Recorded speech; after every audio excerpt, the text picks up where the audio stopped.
Assalamualaikum warahmatullahi wabarakatuh.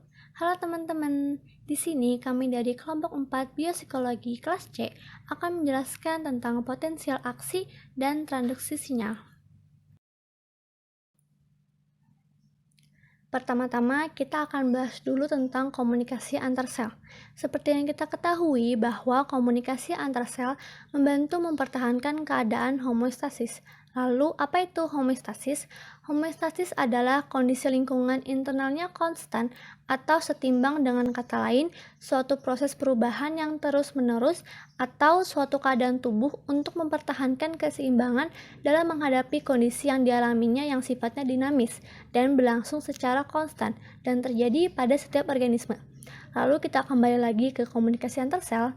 Komunikasi sel melibatkan sistem kompleks yang meliputi sistem transduksi sinyal yang ternyata bersifat universal. Artinya, sistem transduksi sinyal tersebut hampir serupa pada setiap makhluk hidup. Seperti yang sudah dijelaskan, agar berjalan dengan baik, maka sel sebagai unit dasar terkecil harus dapat berkomunikasi dengan sel lain. Komunikasi antar sel ini dalam bentuk sinyal. Sinyal ada dua macam, yaitu sinyal elektrik dan kimia. Sinyal elektrik ini akan disampaikan dari satu sel ke sel lain pada membran plasmanya, dan bentuk yang merambat adalah potensial aksi. Lalu yang kedua, sinyal kimia akan dikeluarkan oleh suatu sel dan diterima oleh sel lainnya, kemudian akan menimbulkan perubahan pada sel target. Perubahan pada sel target berupa respon atas sinyal kimia yang diberikan. Nah, selanjutnya sudah dicantumkan contoh gambar dari proses umum komunikasi sel. Sel pertama yang menyampaikan pesan disebut signaling sel. Signaling sel mengeluarkan berupa molekul kimia ke cairan ekstrasel atau extracellular fluid, diterima oleh reseptor lalu masuk ke dalam sel, maka terjadi perubahan berupa respon. Komunikasi antar sel ini memiliki 4 cara. Yang pertama ada direct cytoplasma transfer. Bentuk hubungan antar selnya adalah gap junction.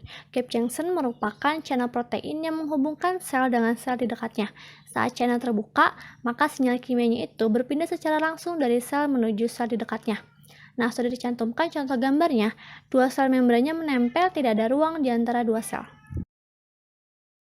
Lalu yang kedua adalah contact dependent signaling, yaitu transfer sinyal kimia yang memerlukan kontak langsung antara permukaan suatu sel dengan permukaan sel lain. Lalu yang ketiga ada local chemical communication, bentuk hubungannya paracrine atau autocrine.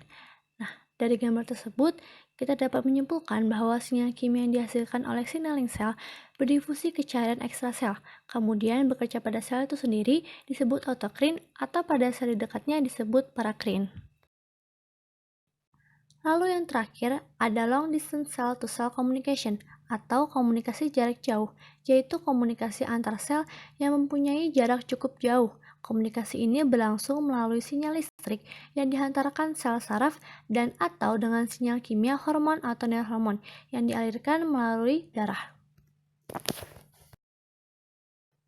Selanjutnya kita akan membahas tentang reseptor sel target, di mana kita mengetahui bahwa reseptor sel target ini memiliki 3 lokasi. Yang pertama ada di membran sel, lalu yang kedua ada di sitoplasma, dan yang ketiga ada di nukleus atau inti sel. Reseptor sel target di membran sel ternyata memiliki 4 tipe. Yang pertama ada chemical-gated ion channel atau reseptor berpagar, lalu yang kedua ada reseptor enzim atau enzim reseptor, lalu yang ketiga ada G protein coupled reseptor atau reseptor berpasangan protein G. Dan yang terakhir ada integrin reseptor atau reseptor integrin. Lalu selanjutnya menjelaskan tentang molekul sinyal ekstraseluler. Yang pertama, saluran reseptor itu pengikatan ligan membuka atau menutup saluran. Lalu yang kedua, enzim reseptor itu ikatan ligan ke enzim reseptor mengaktifkan enzim intraseluler. Lalu yang ketiga, reseptor berpasangan protein G, itu ikatan ligan ke reseptor berpasangan protein G membuka saluran ion atau mengubah aktivitas enzim. Lalu yang terakhir, reseptor integrin itu reseptor pengikat ligan mengubah sitoskeleton. Lalu selanjutnya akan dijabarkan pola dasar biological signal transduction pathway yang diterapkan pada berbagai macam proses transduksi dengan berbagai reseptor. Yang pertama, molekul sinyal ekstrasel terikat dan mengaktifasi reseptor membran. Kemudian reseptor membran yang sudah diaktifasi akan mengaktifasi protein. Protein tersebut antara lain protein kinase dan enzim amplifier. Jika mengaktifasi protein kinase, maka enzim yang mentransfer grup fosfat dari ATP ke protein akan menyebabkan terjadinya fosforisasi. Jika mengaktifasi enzim amplifier, maka akan membentuk intracellular second messenger. Kemudian, second messenger molekul dapat melakukan 3 perubahan. Yang pertama, dapat mengubah gerbang channel ion, dapat membuka ataupun menutup tergantung sinyalnya, lalu membentuk sinyal elektrik dengan cara mengubah potensial membran. Lalu yang kedua, dapat meningkatkan kalsium intrasel. Kalsiumnya berikatan dengan protein, lalu fungsi proteinnya berubah dan menimbulkan respon sel. Lalu yang terakhir, dapat mengubah aktivitas enzim, terutama pada protein kinase atau protein fosfatase. Enzim yang melepas grup fosfat dapat dilakukan dengan cara fosforisasi atau defosforisasi protein yang akan mengubah konfigurasi protein dan membentuk respon. Lalu yang terakhir, protein yang dimodifikasi oleh calcium binding dan fosforilasi dapat mengendalikan satu atau lebih proses. Proses tersebut antara lain enzim metabolik, lalu bisa juga protein motorik untuk kontraksi otot dan gerakan sitoskeleton, lalu bisa juga protein yang mengatur aktivitas gen dan sintesis protein, lalu bisa juga mengendalikan transport membran dan protein reseptor. Berikut sudah dicantumkan tabel dari amplifier enzim. Contoh pertama, ada adenylsilikase yang terletak di membran dan diaktifasi oleh G-protein kappa reseptor yang mengubah ATP menjadi siklik AMP. Lalu contoh kedua, ada guanylsilikase yang terletak di membran atau sitosol yang diaktifasi oleh reseptor enzim nitric oxide yang mengubah GTP menjadi siklik GMP. Lalu yang terakhir ada fosfolipase C yang terletak di membran dan diaktifasi oleh G-protein kappa reseptor yang mengubah fosfolipid yang ada di membran menjadi IP3 dan DAG. Lalu ada juga tabel yang memberikan contoh dari second messenger pathway seperti ion kalsium yang mengikat kalmodulin dan memberikan perubahan pada aktivitas enzim. Lalu dari jenis nukleotida ada siklik AMP dan siklik GMP. Kalau siklik AMP ini mengaktifasi protein kinase, terutama protein kinase A, dan menimbulkan fosforisasi protein. Kalau siklik GMP sama juga seperti siklik AMP, yaitu fosforisasi protein, namun mengaktifasi protein kinase G. Lalu yang lipid ada inositol trifosfat yang melepaskan kalsium dari gudang intrasel. Lalu contoh kedua ada diacylglycerol yang mengaktifasi protein kinase C dan juga menimbulkan fosforisasi protein. Lalu selanjutnya kami akan menjelaskan lebih luas tentang ion channeling receptor. Beberapa ion channel merespon sinyal kimia ligan dan stimulus non-kimiawi dalam beberapa cara, termasuk perubahan muatan listrik atau gangguan mekanik membran sel. Ligand-gated ion channel penting untuk synaptic transmission dan bentuk lainnya dari fenomena pensinyalan sel ke sel ketika molekul sinyal berikatan dengan ion channel pada permukaan luar sel, akan memacu perubahan konformasi protein dan membuka channel yang memungkinkan ion-ion bergerak ke dalam atau keluar sel melalui gradien elektriknya dan mengubah polarisasi membran sel. Channel ini mempunyai domain ligand binding pada permukaan intraselulernya yang berinteraksi dengan second messenger seperti siklik nucleotide, siklik AMP, dan siklik GMP.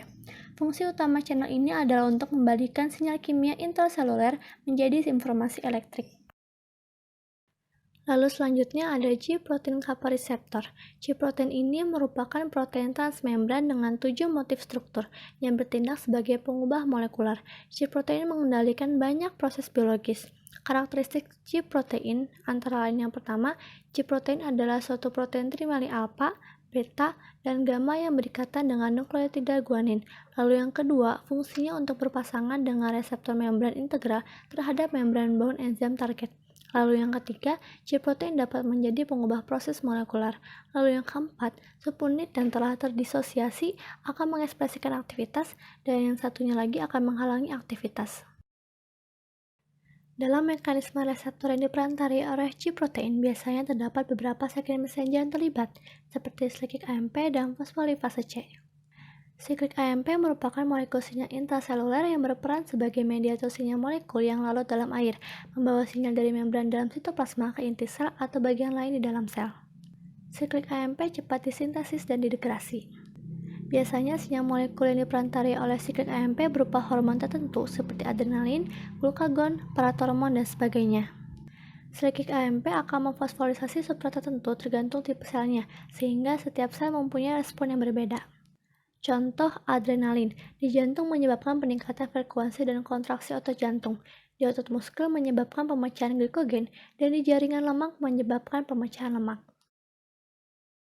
Lalu selanjutnya ada fosfolipase C, yang akan merubah inositol fosfolipid menjadi beberapa bentuk, yaitu inositol trifosfat yang berfungsi membuka kanal kalsium pada membran retikulum endoplasma, sehingga terjadi peningkatan konsentrasi ion kalsium di sitoplasma. Lalu yang kedua akan menjadi bentuk diacylglycerin yang akan mengaktifasi protein kinase C untuk variasi respon. Lalu selanjutnya ada enzim ring reseptor. Reseptor mempenetrasi membran plasma dan memiliki aktivitas enzimatis atau terkait enzim.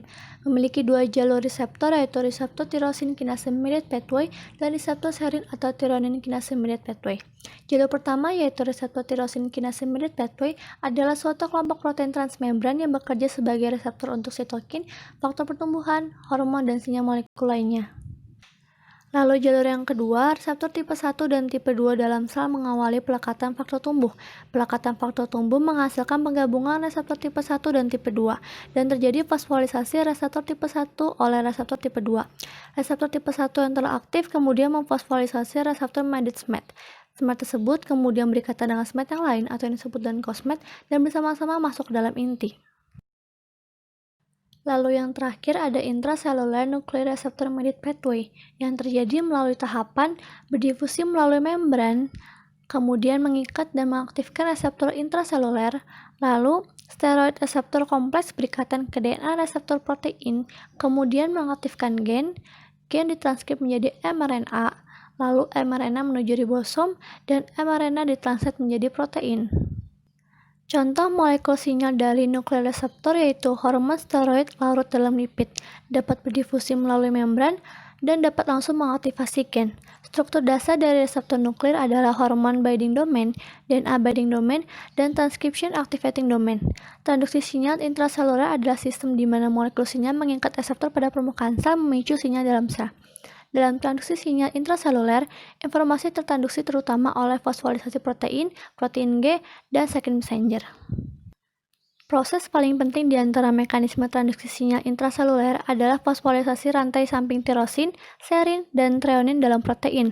Fosforisasi adalah salah satu cara paling efektif untuk mengubah struktur protein karena ukuran besar dan muatan negatif dari kelompok fosfat.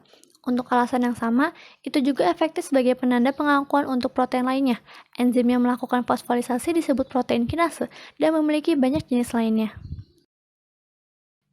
Setelah membahas tentang sinyal kimia, maka selanjutnya adalah potensi aksi. Potensial aksi adalah sinyal listrik yang melakukan perjalanan di seluruh neuron.